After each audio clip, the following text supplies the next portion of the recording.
On va bientôt communiquer à l'ensemble de la presse les résultats de l'index mondial de persécution des chrétiens. On a reçu le classement. Cet index est réalisé avec les données remontées par les équipes de l'ONG Portes Ouvertes, présentes partout à travers le monde.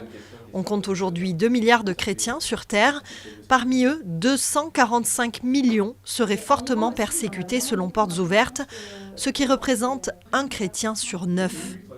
Si la persécution contre les chrétiens était un lac, cette année, ce sera un lac plus profond et plus large, avec une tempête à la surface. D'abord, plus profond, c'est-à-dire que le poids de la persécution autour du monde augmente. On voit par exemple, quand on regarde juste la pression quotidienne, ce qu'on appelle l'étau, ça augmente de 16% partout dans le monde aujourd'hui contre les chrétiens.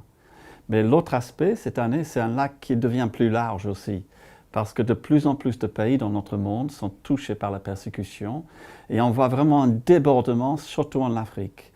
Et troisième facteur, si on prend cette image, il y a une tempête à la surface. Et la tempête, c'est la violence. Les assassinats, les églises incendiées, les femmes violées, les personnes kidnappées. Pas une violence telle en Algérie, mais un climat de plus en plus tendu. Le pays passe en effet du 42e au 22e rang des endroits dans le monde où les chrétiens sont fortement persécutés. C'est un des pays du monde, des pays musulmans, où l'Église grandit le plus vite. Et ces chrétiens n'ont pas le droit de se réunir. Il y a une campagne systématique de la part de l'État de fermer les lieux de culte. Pour nous parler de cette situation algérienne, nous avons rencontré Youssef Ouraman. Il est pasteur à Oran. Depuis plusieurs années, il sent la pression monter à l'encontre de son église. Il nous en donne quelques exemples. Parfois, tu trouves des fourgons de police qui sont constamment devant l'église chrétienne, mais aussi parfois ils envoient leurs indicateurs qui assistent évidemment au culte pour leur donner leur rapport, mais aussi ils te convoquent. Et maintenant, dernièrement, ce qu'ils voulaient, ils ont convoqué pas mal des pasteurs, ils l'ont demandé chaque week-end. Après le culte, il faut faire un rapport du nombre des chrétiens qui ont assisté au culte, le pasteur qui a prêché et le thème. Alors il faut leur faire un rapport chaque week-end. Ils veulent nous étouffer, ils veulent nous mettre vraiment vertueux dans la crainte et c'est pas normal. Enfin, pour moi, vraiment, c'est pas juste. L'injustice, c'est ce même sentiment qui hante aujourd'hui encore Cécile et Joseph. Ces chrétiens irakiens de Bagdad, qui préfèrent témoigner anonymement, sont réfugiés en Alsace depuis 2008.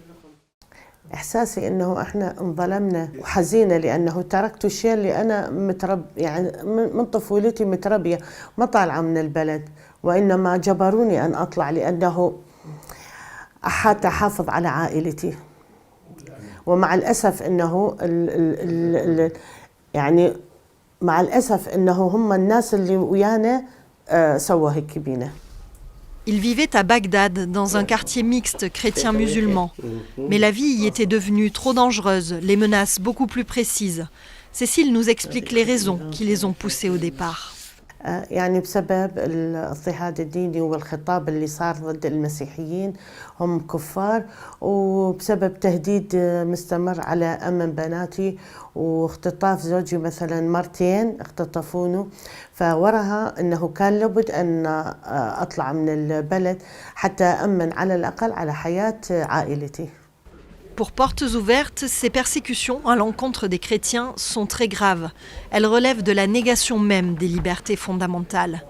En effet, la liberté religieuse figure à l'article 18 de la Déclaration universelle des droits de l'homme, adoptée par les Nations Unies en 1948.